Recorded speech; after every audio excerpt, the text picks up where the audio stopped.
Well, good morning, everyone. We are back again for NFL Fantasy Matchup.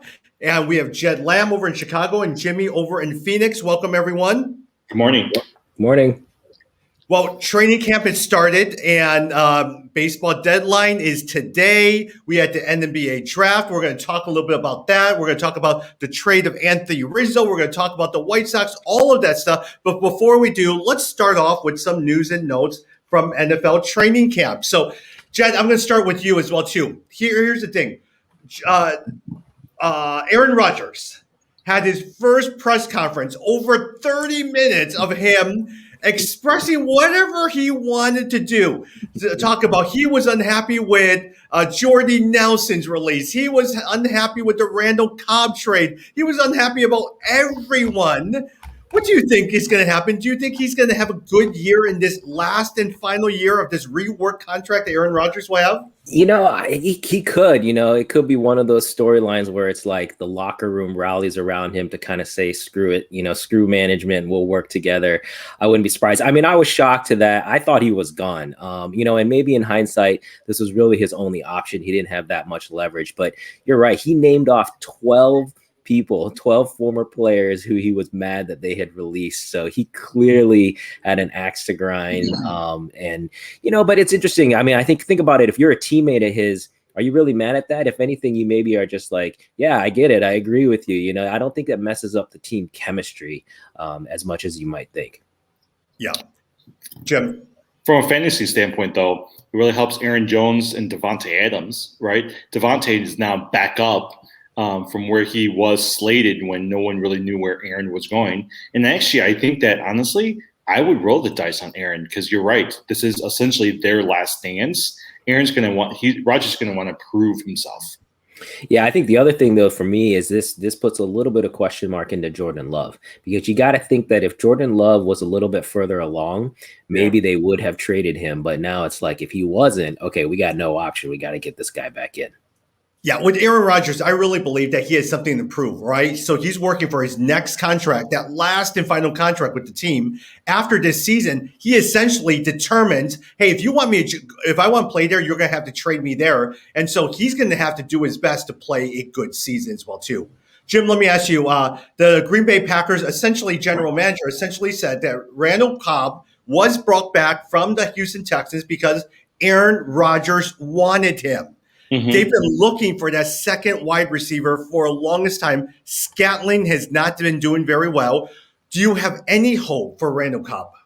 I mean, he might do a couple of things, but I'm not going to draft him on my fantasy. I think, honestly, I think we're going to talk about this later. There's so many wide receivers this year, so many that Randall Cobb wouldn't even fit into your radar. There's just that many out there these days. Yeah, how old is Randall Cobb now? Man, he is probably in his mid-30s now. Yeah. I think I would have. I mean, I agree. He could be helpful to Aaron Rodgers from a real football standpoint, but as far as fantasy, I wouldn't touch it. No, I mean, think about it, right? If you look at the depth in Green Bay, you've got Tongan at tight end, you've got Devontae, you've got Aaron Jones. I'm trying to think who else you might have. I mean, those players are going to get more of the receiving yards and more of these fantasy points than Randall Cobb will. Yeah. Well, hey, also in terms of now, Aaron Jones Jamal Williams is gone with Aaron Jones. How much do you guys like? They do have that second-year player. Is it A.J. Dillon or something like that? A.J. Dillon's pretty good. Last year when he spelled for Aaron Jones, I think there was 2 or 3 games where he hit at least 10 to 15 fantasy yards. If Aaron Jones goes down, I actually would not mind picking up Dillon. Yeah, anyone who's got Aaron Jones needs to pick up Dillon as their handcuff for sure. But this to me puts Aaron Jones right back in the top 10 mix for running backs. Yeah. Would you pick him up, though? Would you pick him in the top 10? Yeah, I mean, well, not top 10 picks, top 10 running backs. So if he was in the second round, I think that's about where he should go. But yeah, I wouldn't have any hesitation to pick him up. I was going to avoid all the Green Bay players, honestly, but now I think they're all back. Last year, I was really suspect on Aaron Jones, and I was like, I don't know. go. He seemed like a one-year wonder. And this year, I was like, I don't know if I necessarily want to pick him up, but I don't know. Last year he was a stud, especially early on. I just don't know. So, Jen, I'm going to go back to you. Houston took the field on Wednesday, and Deshaun Watson makes his first appearance less than 2 months later after 22 active lawsuits. General Manager Nick Caserio says that he is still going to be a professional, still going to be on the team, but they are actively looking to trade him. So what do you think is going to happen at the end of the day with Deshaun Watson? I have no idea. I just can't imagine. Well, personally, I would want to swing. I would take a shot for him. I mean, he's such a talent, but you got to think any team, it's a public relations nightmare. Obviously the talent is there, but then you got to deal with the potential for suspension. So I just have a hard time seeing them finding a trade partner, knowing as sensitive as the NFL is to PR nightmares. And this is one you probably don't want to touch. Yeah. One of the things, so I'm a nerd, so I've been doing a lot of mock drafts late at night just to see where these players are going. I will say, if you're doing a snake draft and you're getting down to the end of the rounds, a lot of times Deshaun Watson and Michael Thomas is still sitting out there. And so if I have one or two roster spots where I don't really care, I'll take a risk on one of those two players. Oh my gosh! If Michael Thomas is sitting at the 8th round, 7th, 8th round, there's no reason why you shouldn't take him as well too. I think everyone's just worried about Michael Thomas because they said he's going to be out for 6 games. Then they think that he's going to take at least a couple of games to get himself going. By then, it's almost like week 10, week 11, right? And so, do you want to draft a player like Michael Thomas, having him come in week 11, hoping that he'll do well? And with Deshaun Watson, yeah, he's good, but do you want to take that risk that he may never play this year or he'll get suspended? I'm willing to take that risk, though. Yeah, I think for the QB, I think for Watson, it's not a bad risk because you should know by the fourth or fifth game, you should know kind of if he's going to be suspended or not. Mm-hmm. And so I feel like that risk is fairly minimal. I think Thomas is trickier because you're basically giving up half of the season. So that's a little bit trickier. But both of them, obviously, anyone would love. Think about it if you picked up a free agent in the back half of your season that had the numbers of Thomas or of Deshaun Watson. That pretty much would put you over the top. Hey, now, if you look at it, Deshaun Watson, if he was to be traded now, which team would he go into? I mean, there's rumors that he's going to Philadelphia, but Jalen Hurts is starting a quarterback over there. I don't see a natural fit where if he walked into a team right now, he would be their starting quarterback. I think the only natural fit is Miami. And I think Watson wants to go there. I mean, they'll have to trade Tua, but I think that's the only natural fit that I feel like that is out there. Yeah, but even, let's say, for instance, even if you have Miami that trades Tua, that has Tua as well too, do you really want to get rid of Tua not knowing what the situation is with the lawsuit with Deshaun Watson? You're sitting there. I actually think that in Philly, those are actually the perfect situations because you want a situation where essentially you're saying we have two QBs in case one doesn't pan out for whatever reason, either for play or for suspension, then you have a backup. And the fact that their styles are similar, that's what I think is key.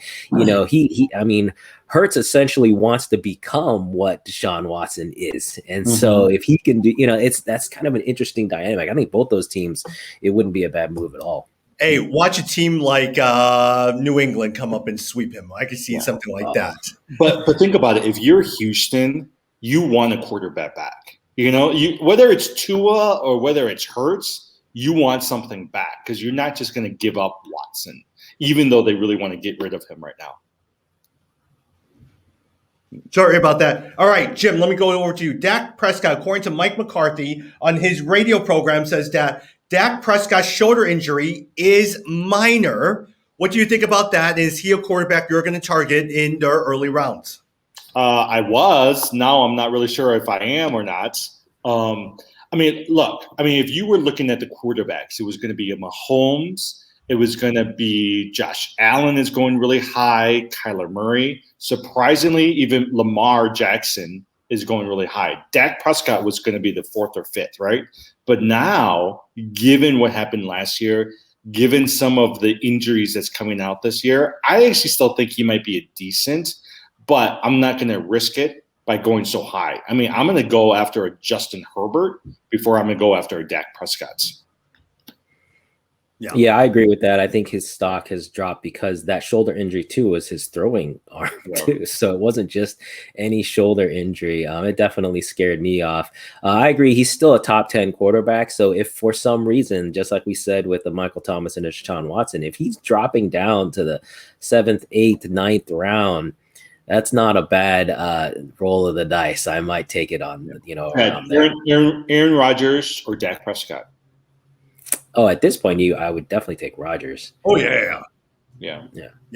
All right. Clyde EdwardsHelaire, Jed, says that he is 100% healthy because in last year's Super Bowl, he was only 85 to 90% because he suffered a lower body injury against the Saints. The Chiefs have beefed up their offensive line to help out Hilaire as well as Patrick Mahomes. Do you buy him as a breakout player? I know last year he disappointed because I drafted him early. Do you buy him as a breakout player this year? I don't buy him as a breakout player. Actually, I know I don't buy that at all because it's just there's too many mouths to feed in Kansas City. Clyde EdwardsHelaire has been going at roughly the 14th, 15th running back taken, which means in my mind that you're looking like at least round 3, round 4. Maybe even if he drops to around 5, I might be willing to consider there. But otherwise, I'm staying away from the Kansas City backfield. It's just too hard to find the consistency in the points. Yeah. Well, also around there, right? Like you've got other players drafting around where Hilaire is. You got David Montgomery. You've got the DeAndre Swift. You've got Miles Sanders. You can even look at a Mike Davis, Kareem Hunt. And honestly, like, I'll take those guys before Hilaire, at least for now. Yeah. Jim, let's go through around training camp as well, too. Carson Wentz, new quarterback, Colts quarterback. Carson Wentz tells NFL Network that it feels like home. Just coming in, both football-wise and getting around Coach Reich again, it just feels a bit more like home. Just being in the Midwest and everything is so good. What do you think of Carson Wentz? I was thinking about because both Tommy and I are in an auction league, and my guess is Carson Wentz is going to be at the very end. Someone's going to pick him up and be able to pick him up for $1, maybe $2 or $3. He's actually worth it, right? If I already have a quarterback that I've spent like $20 on, I'll pick up a Carson Wentz because the potential and his ceiling is actually going to be pretty high, I think. I actually think that having a new coach, new team will actually be very productive for him. Yeah, I was going to say he's a good sleeper. If you're looking at Carson Wentz, for example, compared to a Deshaun Watson, I actually think Wentz, he's in a perfect situation. He's kind of under the radar, walking into the situation. I could definitely see. I mean, remember, this is a Super Bowl quarterback. So, yeah. Which, by the way, Zach Ertz really, really wanted to go to Indianapolis and play with Carson Wentz. He's still on the Philadelphia team. So far, he has made no comments at all. Has not made any public statements, but he did show up on the practice field with his shorts turned inside out to hide the Eagles logo. So that was what people are interpreting, that he's angry and still mad. Well, I mean, as an aside, because so many of us are doing like auction leagues these days, and I love auction leagues. I'll tell you the best strategy. I'm not the one that's going to spend tons and tons of dollars early on. But if you can save your money, pick some really good players mid-round, and then you can pick up a Zach Ertz or a Carson Wentz for really cheap, because they're out there and they have the potential of helping you guys win. If Zach Ertz went to Indianapolis, he'd be a great fantasy pickup. Yeah. Hey, look, I love playing with the auction guys. They suddenly spend $70 on 2 players and then they're completely out. And I'm saying, oh my gosh, this is so good. In this COVID season, I'm spending my money on $20, $15 players, and I'm stacking it up in order to balance my team in case something happens. Especially wide receivers. There's so many wide receivers out there. my guess is by the time you get towards the end, you can pick up so many of these stud receivers. Like, I'm just thinking, like, even a Jamar Chase for pretty good prices. Yeah. Hey, speaking of low receiver, Jim, I'm going to go over to you. Cleveland Browns quarterback Baker Mayfield says he and Odell Beckham have been making huge strides with their chemistry so far in camp and be prepared for a big year. Are you buying that? And are you even looking at Odell Beckham, who has disappointed you in the last 2 seasons? No, I'm just not picking up. I think there's certain players that I'm just going to stay away from. Odell is one of them. Saquon Barkley is one of them. I don't know. I just don't trust those players. I'm not going to take the risk on them. Jed? Man, there's a lot of hype around the Browns, and rightfully so this season. They're definitely one of the teams that everyone is looking to. I'll tell you this, Odell Beckham right now, if you look at his average draft position, he's going like 25th wide receiver taken. That means you're talking like 7th, 8th round that this guy is going. I'm rolling the dice with that, man. In this offense, we've seen Baker Mayfield finally started to figure out he's got a coach who's kind of like put it in a system that he can work with, and Beckham is still a talent. I mean, the guy's 32, I want to say. So I don't know if he's available after round 6, I'd be hard pressed to not go after him. So I'll push back on that, Jed, right? Like, so I'm looking at some of these things as well too, right? Odell Beckham, again, is going around the same time as a Chase Claypool, a T. Higgins, a Brandon Ayuk from San Francisco. Would you rather take the risk on an Odell Beckham or take one of those other 3 receivers? I mean, I think you also have to think, I think you have to think about the offense too, though. I mean, that the Browns offense has always kind of been run heavy. But I felt like last year we started to see Baker, it's all about play action pass for Baker. Yeah. They have to establish the run and then go to play action pass. But I feel like the wide receiver numbers are there. So I don't know. That's a tough call, but I just say I would, if it's past round 5 or 6, it would be hard for me to turn that. I know everyone's picking the Cleveland Browns, but for me, here's my thing.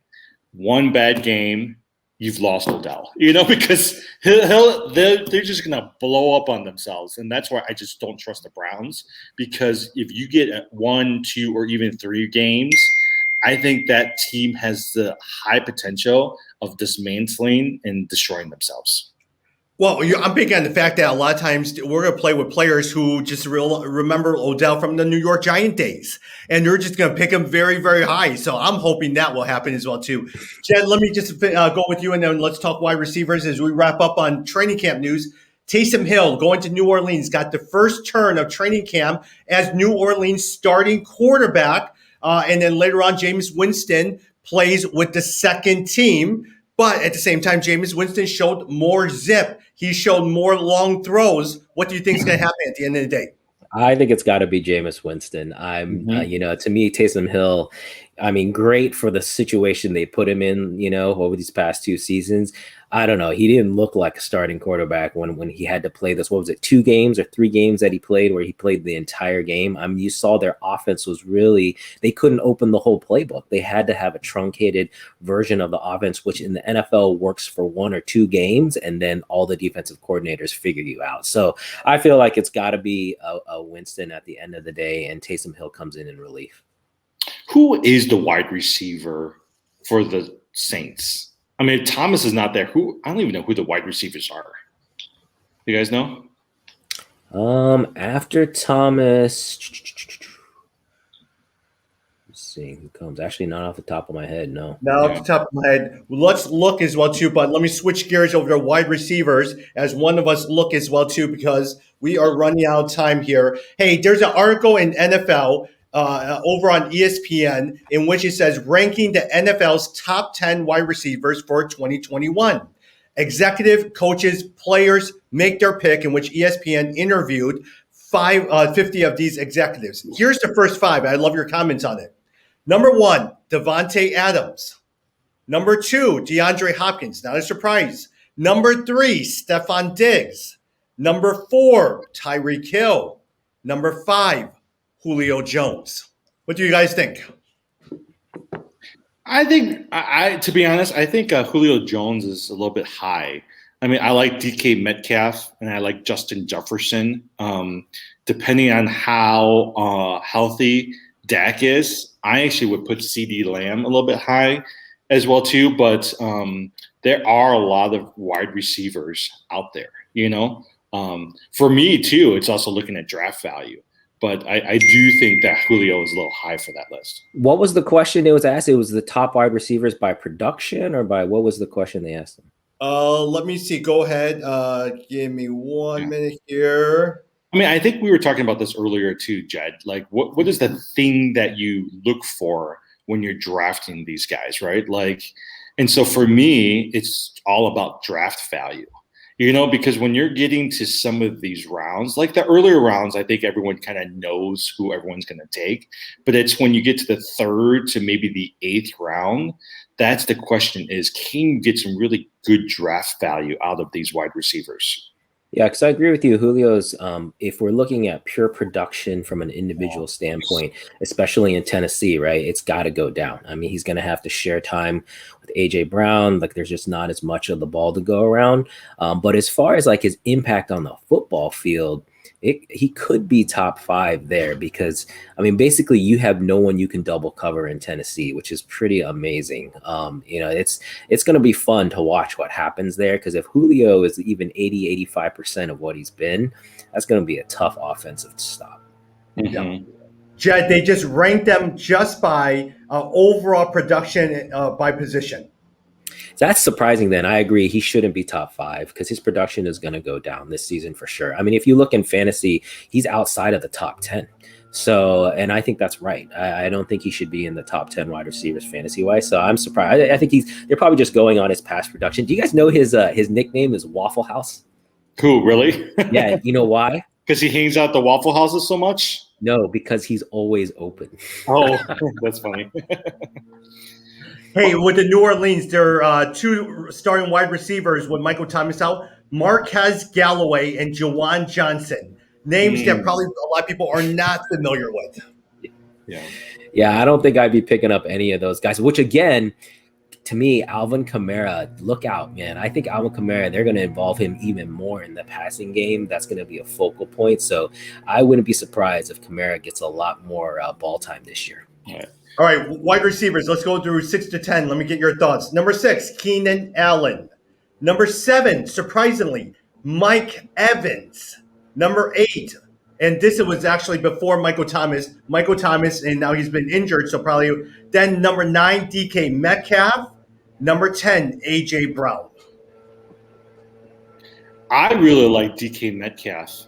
I still think that people are missing out on Justin Jefferson. I actually think that he will have a great year. But I don't know. I just think that Mike Evans is just ranked too high. I mean, Brady is good, and I think he usually comes on towards the end of the season.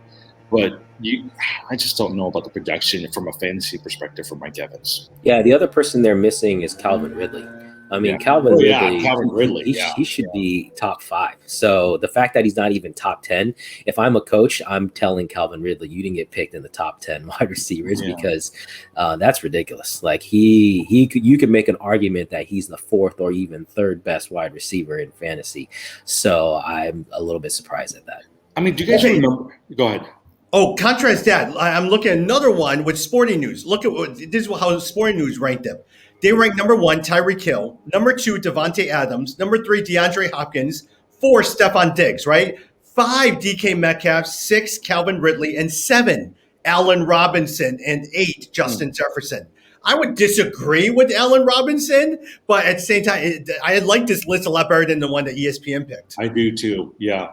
Well, okay, so seriously, like just going through some of these scenarios with these mock drafts, I have tried the strategy where you're not picking any running backs in the first 3 or 4 rounds. Think about it. If you were towards the back end of the draft, you could potentially get a Devontae Adams, DeAndre Hopkins, or even a Travis Kelce in some form or another. Those are some 2 good stud wide receivers you can get pretty early on. Yeah. Hey, let me ask you another thing. And this is, I know one of you guys like this guy. Sporting News, I'm looking at it right now, listed number 12, Mike Evans, all right? We debated Mike Evans over Curtis Godwin. Number 13, they put down as Cooper Kupp. who in the world likes Cooper Kupp at number 13 over Robert Woods? What do you guys think of Cooper Kupp? Hmm. Well, I think that's the other hot team, right? Is people were thinking about the Rams, although now without their star running back, we'll see what happens. But everyone's excited to see what Stafford can do. And so, I mean, Cooper Kupp, yeah, I agree. I don't know that I would pick him necessarily over a Robert Woods, but both of those players to me are on the outside of the top 20. I would say they're pretty far back.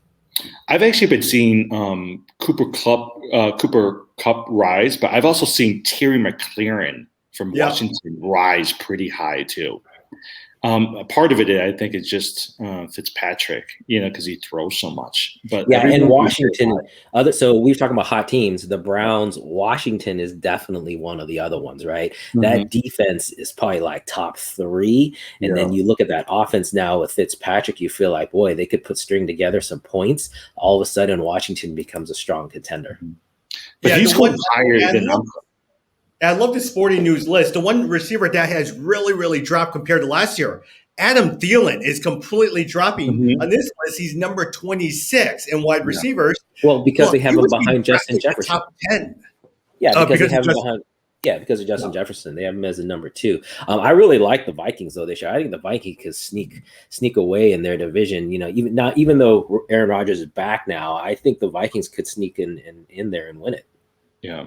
Well, okay, going back to some trade value, if you're looking at some good risks and some good people that you might want to take a risk on, who is it? The new Jamar Chase is actually going lower than I thought that he would.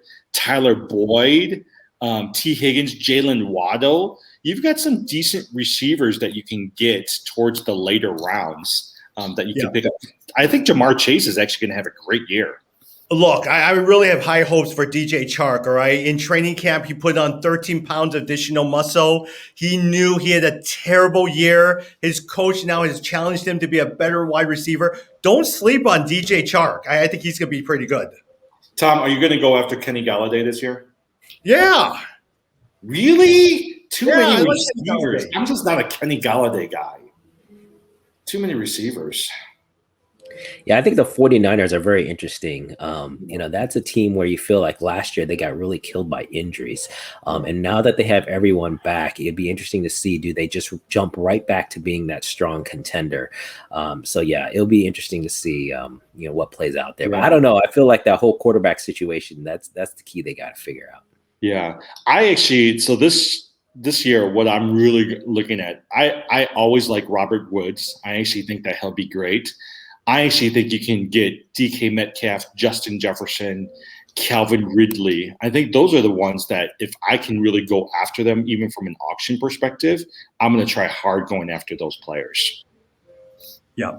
Well, hey, we don't have too much time left as well, too. I want to get your thoughts on last night's draft, especially the trade of Russell Westbrook to the Lakers. What do you guys think for Kyle Kuzma and Harold?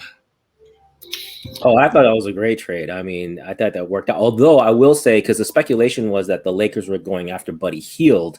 And I would say that I would have preferred that. If I'm a Lakers fan, I would have preferred Buddy Hield because he sets up the offense better, great outside shooter. If you look at Russell Westbrook's playoff numbers last year, they were pretty dicey. His 3-point shooting, like in the 20 percentile range. Mm-hmm. I mean, not great. But as far as like regular season, as far as having 3 studs, that's pretty hard to say no to. Well, did you get my text that I sent over to you guys? That's why I just don't like LeBron. LeBron can only win when he's in the super team. Right? If it's just him and another player, he can't ever win. And those guys Davis is always injury prone. LeBron is old, and Russell Westbrook loves to shoot. So maybe I would agree now in his older age, he recognizes he needs help. But look at his days in Cleveland. That Cleveland team didn't make the playoffs once he left. I mean, that's how big of an impact he had. They went from the championship to like nothing. So he pretty much carried that. Yeah, the Kyrie Irving, but I mean, it wasn't a super team. Yeah. Hey, did any of you guys watch the NBA draft at all? Like, I didn't really watch it at all. I got up to click on the Bulls' second round draft pick, and that was the only time I watched it. Well, my guess is with the Olympics and all that stuff, you barely heard anything about the draft. Usually they'll really hype it up, but this year, like there was nothing. I forgot it was even this week. Yeah, I was watching the Olympics actually. I'm finally kind of onto that Olympics train. So we're watching swimming and gymnastics last night. So that was fun. Mm-hmm. Yeah. Yeah. Hey, going to baseball as well, too. What do you think about the trade of Anthony Rizzo over to the Yankees? I heard one commentator on the White Sox beat says, man, the White Sox would never trade Paul Konerko, and they probably won't even trade, who their current first baseman right now. Chris Bryant? No, the White Sox current first baseman. Oh, yeah, I completely forgot. I know who you're talking about. I blanked. Never mind. What do you think? Was there a right move to trade Anthony Rizzo? I mean, I think they're trying to go younger. I don't know if they necessarily have the nostalgic ties. I mean, today most likely you're going to see them trade Chris Brian, Baez. No, not Brian. Probably not Baez. You don't think they're going to trade Baez? No, he's still pretty young. Yeah. Yeah. My guess, I think they might try to trade Baez. For sure, I think Bryant is out, though. Yeah, I'm not a huge baseball guy, but it didn't seem like a bad, pickup to me. They got 2 prospects, they got a draft pick. And, I think Rizzo's getting up there in age. And the big thing is they're not contenders this year. So, it makes sense to try to move and, good for Rizzo. I mean, we'll see if he can, because I think the Yankees are in like 3rd in their division. So if they could if that can pull them the through, Yankees can get a left-handed bat too. Yeah. Well, it looks like they definitely will be trading Kimbrel as well, too. They're going to get a truckload of players for Craig Kimbrel.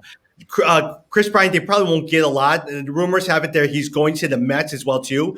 Javi Baez, a lot of times, if they could get him a team-friendly deal, about $18 million, the Cubs, I think many people predict the Cubs will keep him. Did you see the trade who LA Dodgers got? Did you guys pay attention to that? They got a couple good players, right? They got Scherzer and Trey Turner. 2 All-Stars. They got Scherzer. That was unbelievable. There was rumors that San Diego was going to get Scherzer. Next thing you know, LA Dodgers swooped in and picked up Scherzer. Well, okay, I think that's the thing about the Dodgers, right? And it's the same even with fantasy. The Dodgers are always really good at figuring out who to draft. They've got great assets, and they know how to utilize those assets to get some good players. And I think it's the same thing with the fantasy. If you can do the research to find some really good trade value and find some really good assets that later on you can use for a trade later on, that's how you win some of these leagues. Yeah. Last one, Jed, Olympics. Since you said that you were interested in watching the Olympics, do you think the U.S. will win the rest of their games to get to the medal round in basketball? I think they'll get to the medal round. I don't think they will. I'm not counting on them to win gold. And personally, it's interesting. Somehow the nationalism just isn't there. Like I would not be I might not be rooting for the USA to win in basketball specifically, because I think it's kind of cool, the storyline that the rest of the world has finally really caught up with the US in basketball, and that they can't just walk in and win, that if they want to win, they're going to have to put more concerted effort behind it. You know what gets me frustrated about the US people? I mean, you're already starting to hear Durant say this. They're blaming Popovich because they said his system doesn't allow them to win. But his system is all about ball movement and being a team. And all of these players, it's almost like shoot first, isolation, and we're going to go straight towards the bucket, right? And so I was like, whatever. For some of these U.S. players, the other players around the world have just learned how to play a better team basketball, and that's what's needed. Well, I totally agree that – I agree with both sides, which is that – I think Durant is right. The system is not a fit for the players, but that's because the way the NBA is this, now is that it's all about the pick and roll. So it's an individual, one-on-one battle, whereas the international game is much more team-oriented, which fits Popovich's system and style. But he doesn't have the right players. He doesn't have the right mentality of the players to do that. But personally, if I was for the U.S., you're not going to change a Kevin Durant, a LeBron James, or I know LeBron's not there, but you're not going to change those superstars to buy into like a San Antonio system. So I think you got to roll with kind of I think in that sense, Kevin Durant is right. The strategy is not right for the players. Yeah.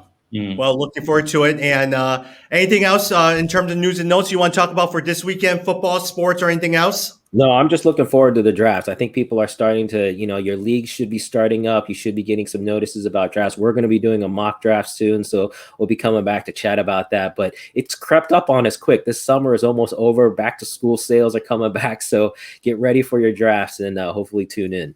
Yeah. And remember, preseason is no longer 4 games. It is now 3 games. And so the season will start really, really fast. So keep paying attention for us. We're going to continue doing once a week. Eventually, pretty soon, we're going to start doing 2 days a week as well, too. So we'll talk soon, everyone.